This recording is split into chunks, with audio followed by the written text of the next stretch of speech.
السلام علیکم دوستو۔ بے شک گفتگو اگر چاندی ہے تو خاموشی سونا ہے۔ جی دوستو، کون سی گفتگو چاندی ہے؟ وہ گفتگو جس میں اگلے انسان کا بھلا ہو اور اپنا نقصان نہ ہو۔ اور سائلنٹ رہنے کا مطلب یہ نہیں ہے کہ آپ کو پورے دن ایک بھی لفظ نہیں بولنا ہے یا چپ چاپ ہی رہنا ہے۔ اس کا مطلب ہے کہ بے وجہ لفظوں کا استعمال نہیں کرنا۔ جو ضروری ہے وہی بولنا ہے، اپنے مقصد پر توجہ رکھنی ہے۔ پتہ ہے دوستو، چپ جو ہے وہ لوگوں کی توجہ کھینچتی ہے۔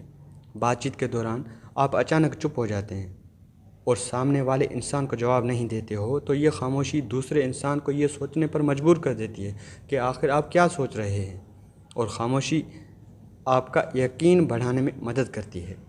اگر آپ کسی کے ساتھ ایک مضبوط ریلیشن شپ بنانا چاہتے ہیں تو اس سے پہلے آپ کو ٹرسٹ یعنی بھروسہ کرنا ہوگا، اور ٹرسٹ تبھی بلڈ ہوگا جب آپ سامنے والے انسان کی باتوں کو اہمیت دیں گے، اس کی باتوں کو دھیان سے سنیں گے، توجہ کے ساتھ سنیں گے۔ الفاظ اور زبان ہتھیار ہیں۔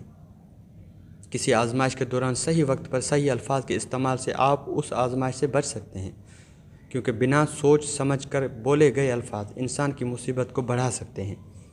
اس کو یوں سمجھیں کہ ایک لڑکا لیپ ٹاپ خریدنے جا رہا تھا، تب اس کو راستے میں ایک پرانا دوست ملتا ہے جو اس کو بولتا ہے کہ تم جہاں لیپ ٹاپ خریدنے جا رہے ہو اس کے پاس میں ایک گھر ہے، وہاں میرا یہ سامان پہنچا دینا۔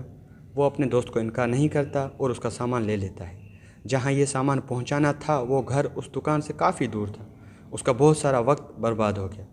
جب وہ سامان پہنچا کر اس دکان پر پہنچا تو وہ دکان بند ہو چکی تھی۔ اسے اپنے دوست پر بہت غصہ آیا۔ اس لیے ہمیں ہمیشہ فوراً ہاں نہیں کہنا چاہیے، اور خاموشی سونا ہے۔ وہ کیسے؟ ایک بزرگ کی حکایت سنیے کہ مصر کی ایک بستی میں ایک فقیر رہتا تھا۔ وہ کسی سے کوئی بات نہیں کرتا تھا۔ اس کی یہ خاموشی دیگر لوگوں کے لیے اس کی بزرگی کی دلیل بن گئی تھی، اور لوگ اسے بہت نیک و پرہیزگار سمجھ کر ہر وقت اس کے ارد گرد رہتے تھے۔ اس فقیر کے ایک دن خیال آیا کہ یہ جو اتنی مخلوق میرے ارد گرد جمع ہو جاتی ہے، یہ سب میرے صاحب کمال ہونے کی وجہ سے ہے۔ مجھے چاہیے کہ ان سب پر اپنا کمال ظاہر کر دوں۔ اگر میں اسی طرح خاموش رہا تو یہ لوگ کیسے جان سکیں گے کہ میں کتنا پہنچا ہوا شخص ہوں۔ یہ خیال آتے ہی اس فقیر نے اپنی خاموشی توڑ دی، آنے والے عقیدت مندوں سے الٹی سیدھی گفتگو کرنا شروع کر دی، اور اس کی اسی وجہ سے لوگوں کی اس سے عقیدت ختم ہو چکی۔ آپ یقین جانیے، پیچھے مڑ کر جب آپ زندگی میں دیکھیں گے تو جو نقصان اٹھایا ہے اس میں کہیں نہ کہیں الفاظ، کہیں نہ کہیں بولنا شامل ہوگا۔ اور جب بھی چپ رہے ہوں گے تو نقصان نہیں ہوا ہوگا۔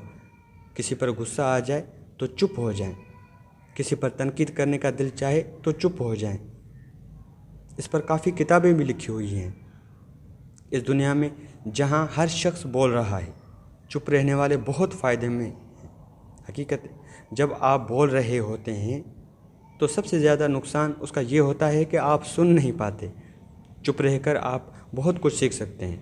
چپ رہ کر دوسروں کو سننے کا حوصلہ پیدا کیجیے، چپ رہ کر علم سیکھیے، چپ رہ کر سامنے والے کو سمجھنے کی کوشش کریں، پہلے اس کو سنیں پھر اپنی بات کیجیے۔